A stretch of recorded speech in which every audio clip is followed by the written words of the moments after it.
1.4 is officially building functions from functions. It's the g of x and f of x stuff. I'm going to say there's a decent amount of review here. There's some new stuff too. A lot of it will depend on what type of problem they give you. Do they give you an easy version of the problem or a difficult version of the problem? Some of the homework problems are difficult, okay? So it's definitely going to take a little bit of effort there. But let's just, okay, different ways to combine functions. If they ask you to do f plus g of x, realize that's just them saying to take f of x and g of x and add them. If they ask you to do f minus g of x, that's just take the two and subtract. If they ask you to do fg of x, that is doing multiplying f of x times g of x. And if they ask you to do f over g of x, that's f of x divided by g of x. So just, putting that down in print. We're going to go very basic here. Example 1, if f of x equals x squared and g of x is the square root of x plus 1, they're asking me to find 4 different things. Okay, let's start with f plus g. As I said, very basic here. Don't overthink this. So if they ask me to find f plus g, and I just wrote it as f plus g because I think that's what they do in the homework. Could it also be written like this where it's f plus g of x? Yeah. It could. Okay. Now, what are your thoughts? What is f plus g? X squared plus square root of x plus 1.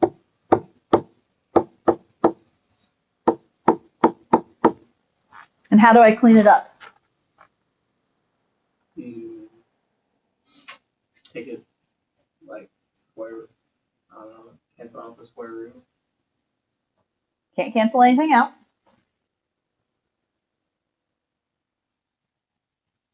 Can you subtract the, wait,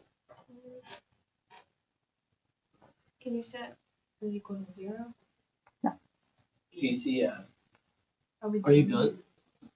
It was a trick question. But the point is, when I go to ask you in homework, do we just automatically stop after you write it down? Not necessarily.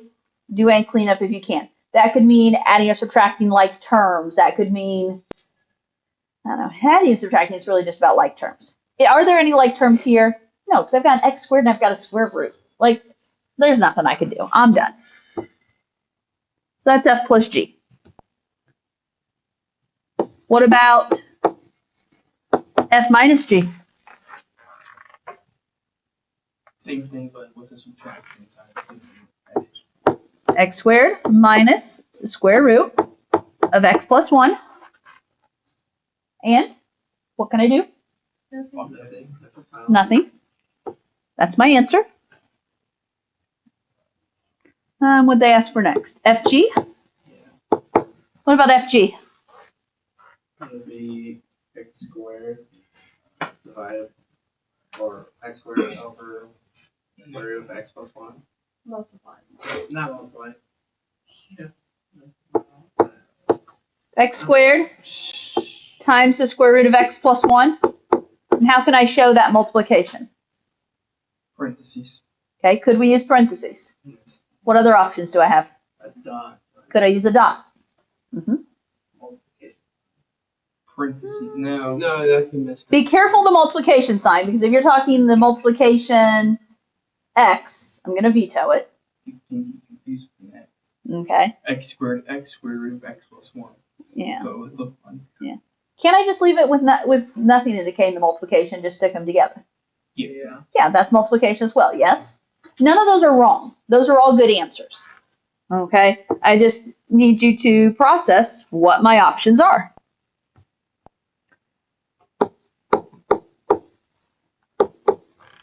Okay. And what about f over g? X squared over the square root of x plus 1. X squared over the square root of x plus 1. That's what you were trying to do earlier for some reason. Yeah. Okay. Now, with that in mind, Is there any cleanup I can do? Is there any reducing? Mhm. And no, not necessarily. I would just leave it like that. Okay. If there is something that could clean up, should you? Yeah. Yes. I'm trying to remember if anything comes to mind right offhand. Yeah, I don't remember for sure. So, for the most part, it's just putting them together into however they ask you to, and then it's a matter of does it clean up. Okay. Those are the basics. Add, subtract, multiply, divide. Now, let's level it up. Composition of functions. Did you see any fog this morning? This is where we're going, right? Fog and Goff, or whatever letters they give us, okay? So, in order to do what I refer to as fog, and I think a lot of math teachers would, but it's F composed with G of X. So realize that little circle there, it's not a multiplication dot because it's, it's not a filled in circle, but that is a composition circle. And it's saying F composed with G. Notice the definition. F composed with G of X is doing F of G of X. Or in words, it's plugging the entire G of X function into F of X. So notice G of X is inside here, and it's going to be taking G of X and putting it into F. Okay, so that's what we're going to spend some time reviewing.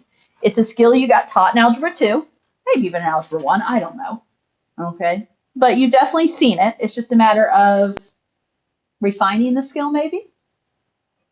So in our example, they are providing us the information that in this scenario, F of X is the function e to the X, G of X is the square root of X. And the question they ask us is to find F composed with G of X, or what I would say fog, and G composed with F of X, what I would say Goff. So I'm going to start with F composed with G of X. Now, F composed with G. First thing I'm choosing to do, what is that? That is what? That is F of G of X. Not that you have to write that out, but that's the visual. Now, what are we saying we're going to do in words then? We're going to take G, and we're going to put it into F, yes? Now, if you want to go up here, we could say what? We're going to take the square root of X and put it into e to the X. It could also be written like this, and some people may like this step, some people may skip this step, but if I take G of X and replace it, G of X is what? Square root of X. Okay, so if you want to write that step, you can.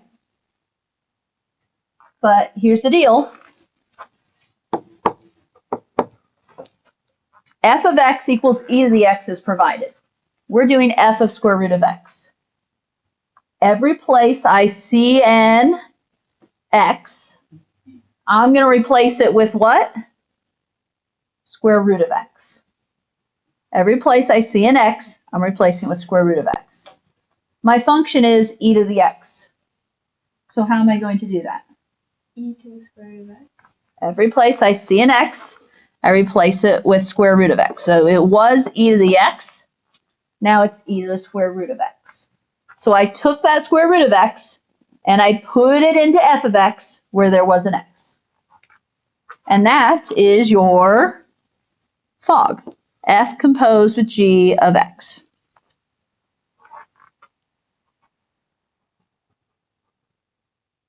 Those can be really easy problems, or they can be difficult depending on what the problem is. Are we okay with that one? Mm-hmm. So you're ready to reverse it?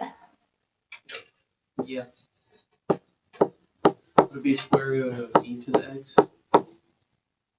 I don't know. I haven't thought about it yet. Your classmates can yay or nay you, but I haven't thought about it yet. So, okay. I'm going to process through real quick. Goff, G composed with F of X means I always rewrite it as G of F of X. Yes? If you put it into words, what are we doing? every place. So we're taking f and putting it into g, yes? So now we're going to take e of x and put it into square root of x. If you want, you can write it out as g of, what is f? E to the x. That visual helps. Every place I see x, I'm replacing with e to the x. So do you guys like what Thomas said? Okay, square root of x becomes square root of e to the x. Okay, and that is our Goff. Okay, this is a skill we keep working with. Okay, it's a skill that's going to keep coming back randomly. We're going to see it some in pre-calc. It's definitely a necessary skill in calc. So, okay, are we good there? You guys are like way quiet. Or maybe it's the fact that I'm realizing the blower's not blowing. Maybe that's my problem. I think that's the problem. It makes it seem extra quiet. It's because Louise isn't talking.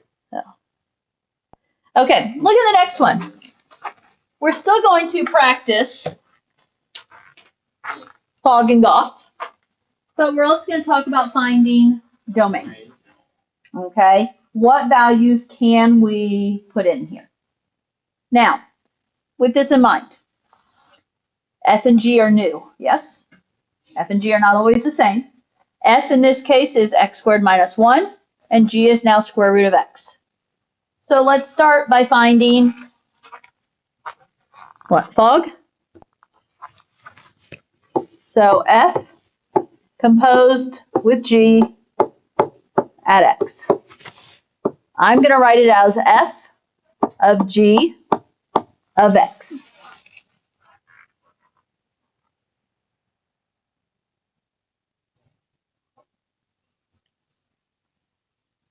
And what are we going to do here?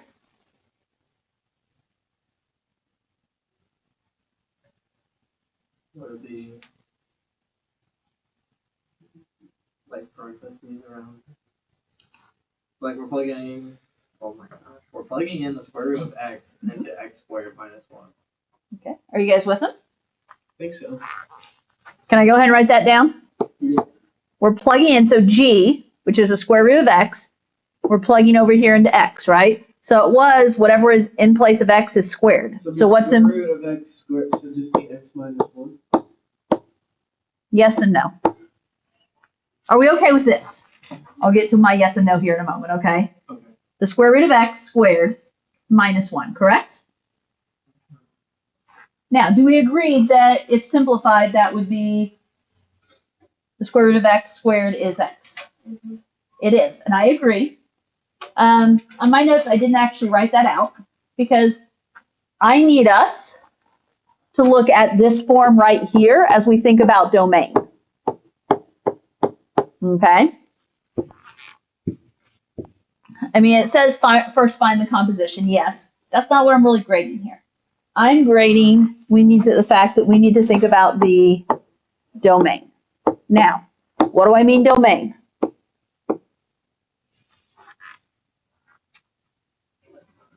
We're talking domain, that is what type of, which variable? X, right? What type of x values can go into this equation? What type of x values are going to be used? Now, if we just look at, and I'm going to erase this here in a moment. If we clean this up to x minus 1, okay, as I said, I'm going to erase that. What type of x values can we put in there? What type of x values can you subtract 1 from? 1, 2, 3. Is there anything you can't subtract 1 from? No. No. Okay. Now, here's the deal. Where did this x minus 1 come from? It came from the square root of x squared, yes? Can any old x value go into that?